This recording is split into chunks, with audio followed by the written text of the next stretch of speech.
అంగస్తంభన సమస్య, శీఘ్రస్ఖలనం అనేది 2 వేరు వేరు సెక్షువల్ ప్రాబ్లమ్స్. కొంతమందిలో ఓన్లీ అంగస్తంభన సమస్యే ఉంటది. శీఘ్రస్ఖలనం ప్రాబ్లమ్ ఉండదు. కొంతమందిలో ఓన్లీ శీఘ్రస్ఖలనం ప్రాబ్లమే ఉంటది. అంగస్తంభన సమస్య ఉండదు. కొంతమందిలో 2 ఉంటాయి. అంగస్తంభన, శీఘ్రస్ఖలనం 2 ప్రాబ్లమ్స్ ఉంటాయి. సో, సెక్షువల్‌గా అసలు మీకు ఫస్ట్ ఏ ప్రాబ్లమ్ ఉంది? అంగం గట్టిపడట్లేదా? లేకపోతే గట్టిపడి సెక్స్ చేస్తున్నప్పుడు ఎక్కువసేపు సెక్స్ చేయలేకపోతున్నారా అనేది ఫస్ట్ మీరు తెలుసుకుంటే దానికి కరెక్ట్‌గా కారణం ఏంటి? అంగస్తంభన సమస్యకు గల కారణాలేమిటి? శీఘ్రస్ఖలనానికి గల కారణాలేమిటి?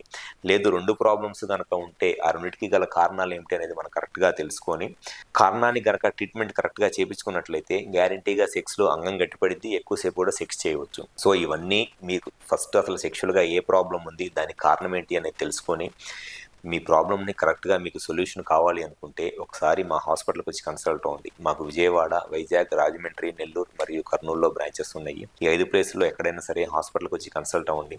మీకు సెక్షువల్‌గా ఏ ప్రాబ్లమ్ ఉన్నా, సెక్షువల్‌గా ఎటువంటి డౌట్స్ ఉన్నా 100% ఆ ప్రాబ్లమ్స్‌కి సొల్యూషన్ చెప్పడం అనేది జరుగుతుంది. Thank you.